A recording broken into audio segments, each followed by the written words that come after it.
تخيل وياي انك تشتغل وعندك راتب وحالتك الماديه زينه والحمد لله ومكفي نفسك، بس تروح تشتري بيت او سياره بالاقساط وتيجي ترفض. ليش؟ لان عندك باد كريدت سكور. هاي الحلقه جدا مهمه للي مهتم بتفاصيل الكريدت كارد، شلون يبني الكريدت مالته، شلون يتجنب الاخطاء اللي كثير من العرب وكثير من الناس هنا يخطئون بيها وتسبب نزول الكريدت سكور مالته. خليكم وياي، ترى الحلقه جدا مهمه. نكمل موضوعنا داخل المكتبه هذه، لان درجه الحراره بصراحه اليوم سالب 22، كلش بارده. صح تشوفوها شمس لكن الجو كلش بارد. فهذه المكتبه انا منتظر تفتح الساعه 10 الصبح، تفتح ندخل جوا ناخذ غرفه خاصه بينا اذا كان عندهم حجوزات، ونكمل موضوعنا داخل المكتبه. يا الله المكتبه فتحت، خلينا نروح ناخذ غرفه هناك ونحكي عن الموضوع بالتفاصيل. بس قبل كل شيء اذا ما مشترك بالقناه ارجو الاشتراك، تفعيل جرس التنبيه، شير هذا الفيديو. طبعا هذه المكتبه عامه، فلذلك راح اخذ مكان خاص بها غرفه حتى نحكي بهذا الموضوع، لان تعرفون مكتبه ولازم هدوء. شوف هذه المكتبه بها اجنحه كلش كبيره. طبعا هنا الاهتمام بالمكاتب العامه البابليك لايبراري، تشوفون اهتمام كلش كبير، لان الناس تجي مثلا تعقد اجتماعات هنا، ناس تدرس. تشوفون حتى جميع انواع الكتب من العلميه للثقافيه، كل انواع الكتب تلقوها هنا. بالديسك راح اروح اسالها اذا اكو غرفه خاصه نقدر ناخذها ونحكي براحتنا. الحين ناخذ الغرفه.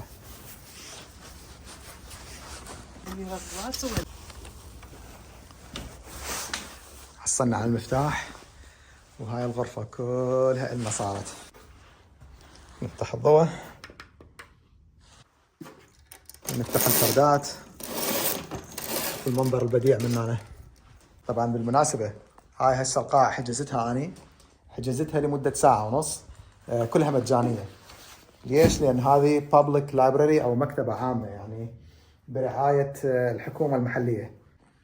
هسه هاي القاعة اللي حجزناها تاخذ تقريبا 12 شخص، بها 12 كرسي ونقدر نسوي بها اجتماع، وحاطين شاشة هنا والواي فاي. المهم خلينا ناخذ هذه الزاوية ونحكي عن الكريدت كارد، مشاكله وفوائده. قبل لا ندخل بالتفاصيل احب اقول لكم اكو نوعين من الكاردات بامريكا، الديبت كارد والكريدت كارد. الديبت هذا مو موضوعنا، لان هذا هو فلوسك انت تحطها بالبنك وينطوك بيها فيزا كارد تقدر تتسوق بيها وحتى اونلاين شوبينج وغيرها. اما الكريدت كارد فهو موضوعنا الاساسي والمهم لهذه الحلقه. الكريدت كارد هي فلوس المصرف، مو فلوسك. فلوس المصرف يعطوك اياها تستعملها، والمفروض انك بنهايه الشهر تاخذ المبلغ هذا وترجعه الى المصرف. اما اذا ما عندك فلوس ترجعها نهايه الشهر فراح يفرضون عليك الانترست ريت، وهي نسبه مئويه من قيمه المبلغ. على سبيل المثال المصرف انطاك $1000 حتى تستخدمها، جيت انت سوقت وخلصت $1000 هاي كلها او بعضها، وجه راس الشهر وما عندك تسدد القيمة هذه للمصرف. المصرف هنا راح يقول لك ترجع لي المبلغ بالتقسيط، ولكن مفروضة عليه قيمة الانترست ريت 4% 10% حسب الكريدت سكور مالتك وحسب المصرف. سننتقل إلى أنه البنك شلون يعطيك الفلوس هاي هو ما يعرفك، وخصوصا للاجئين الجدد الجايين على أمريكا. الكريدت كارد ينقسم إلى نوعين، السكيورد كريدت كارد والانسكيورد كريدت كارد. شنو الفرق بيناتهم؟ أول ما تجي على أمريكا بدون شغل بدون فلوس، قد تكون فلوسك قليلة، المصرف ما يعرفك. شلون يثق بيك المصرف ويعطيك فلوس حتى تستعملها؟ بطريقة السكيورد كريدت كارد، اللي هي فلوسك أنت تاخذها وتروح على المصرف $500 تقريبا، بعض المصارف أكثر أو أقل، تاخذ $500 هذه وتقول لهم أريد أفتح سكيورد كريدت كارد، اللي هي فلوسك يحطوها بالكريدت كارد ويشوفوك شلون تستعملها، هل راح تنفقها كلها وما عندك ترجع المبلغ؟ بعد فترة لما يصير عندك شغل وتاريخ مالي وتقدر تسدد البلات او الفواتير، راح المصرف يعرض عليك الانسكيور، راح يقول لك هسه انت عندك سمعة بنيتها ويانا ونرجع لك $500 هذه والسكيورد كارد ونفتح لك انسكيورد بالمبلغ اللي احنا نشوفه مناسب حسب صرفك، حسب مدخولك طبعا الانكم مالك. فهنا راح يفتحوا لك اول دفعه من الانسكيورد كريدت كارد اللي هي فلوسهم. هذه الدفعه قد تكون 1000 2000 3000 او حتى $5000 ينطوك اياها دفعه واحده بالكريدت كارد. صار عندك كريدت كارد وتبلش تبني سيرتك الماليه او الكريدت سكور. شنو هو الكريدت سكور؟ الكريدت سكور عبارة عن نظام أرقام من 300 إلى 850. 300 معناته السكور مالتك جدا ضعيف وانت استوك بادي حياتك المالية بأمريكا وبادي تصرف وتدفع فواتير. أما 850 معناته هذا الماكسيمم واللي هو أعلى شيء ممكن يوصله المواطن أو المقيم هنا بالسيرة المالية. كل ما كان الرقم أعلى كل ما البنك وثق بيك أنه أنت عندك فلوس ممكن تسدد إذا اشتريت مستقبلا بيت أو سيارة بالأقساط. نجي على الأخطاء الشنيعة اللي ترتكبها بعض الناس وخاصة المهاجرين الجدد لما يجون بأول سنة وثاني سنة ينفتح لهم النون سكيورد، يعني البنك يعطيهم فلوس ويقول له روح اصرف. هنا راح يتخيل الشخص هذا أو حامل الفيزا كارد أنه والله هذا عندي كارد أني كله فلوس 10,000 15 20,000 دولار راح أروح أصرف براحتي وبعدين أرجعها. حب أقول لك الكريدت كارد هو سلاح ذو حدين، يا أما أنت تنتفع من عنده يا أما هو فخ توقع به. للأسف كثير من الناس وقعت بهذا الفخ ونهت حياتها المالية وسيرتها بأنه أعلن إفلاسه أو خسر بيته أو سيارته. فتعال فهمك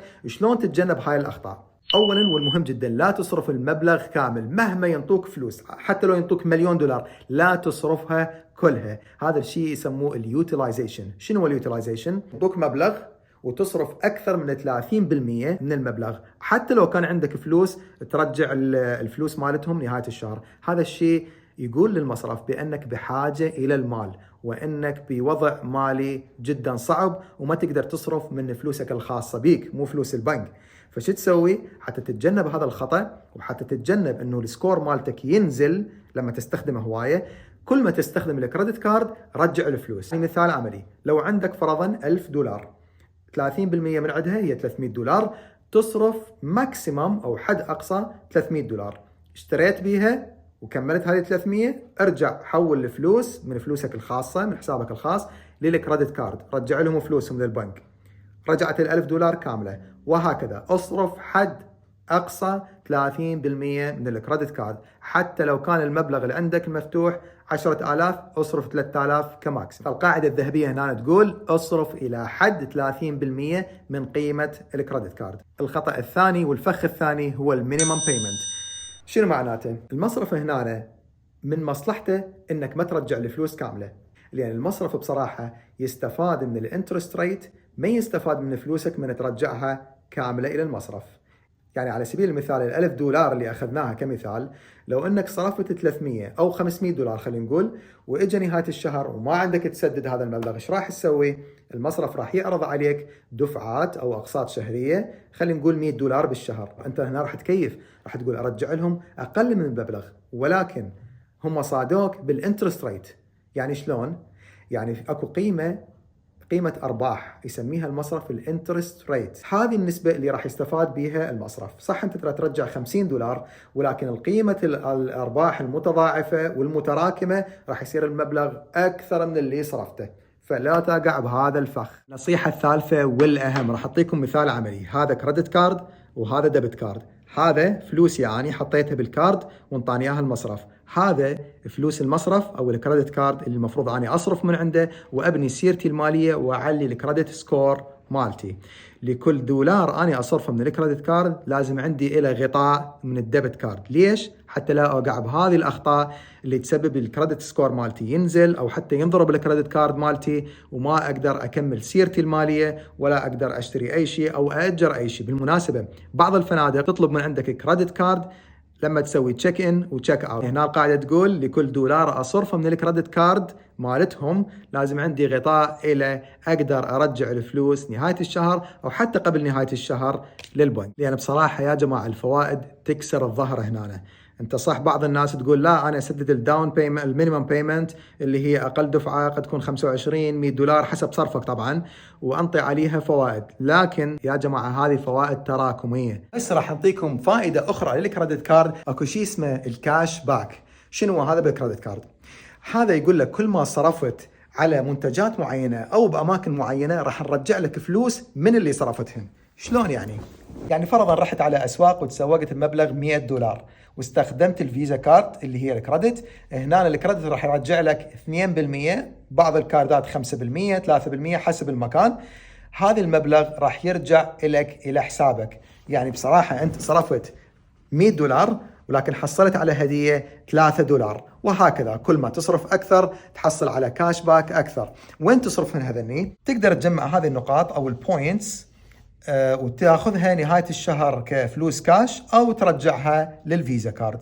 يعني فرضا إذا صرفت $1000 وانت الكاش باك مالتك يقول لك 3%، راح تاخذ $30 مجانا هدية لأنك استخدمت الكريدت كارد. قبل أن نروح للنصيحة الأخيرة والمهمة جدا بهذا الفيديو من أوس فلوجز، أحب أشكركم على تواصلكم وياي بالتعليقات، على اشتراككم بالقناة وتفعيل زر الجرس حتى تجيكم فيديوهات جديدة. فبالمناسبة راح أنزل فيديو إن شاء الله قادم هم على الكريدت كارد، لكن هالمرة راح يحتوي على العروض اللي تقدمها البنوك والمؤسسات المالية هنا بأمريكا، وشون تستفيد من البوينتس أو من النقاط أو الكاش باك. ونصيحتي الأخيرة لكم يا جماعة، ترى الكريدت كارد سلاح ذو حدين، يا أما تستخدمه بحكمة وتعرف شلون تصرف وترجع الفلوس بطريقة ما تأذيك، أو قد يكون نقمة لا سمح الله يسبب إلى خسارتك المالية ونزول الكريدت سكور والكريدت ينضرب مالتك وتخسر لا سمح الله.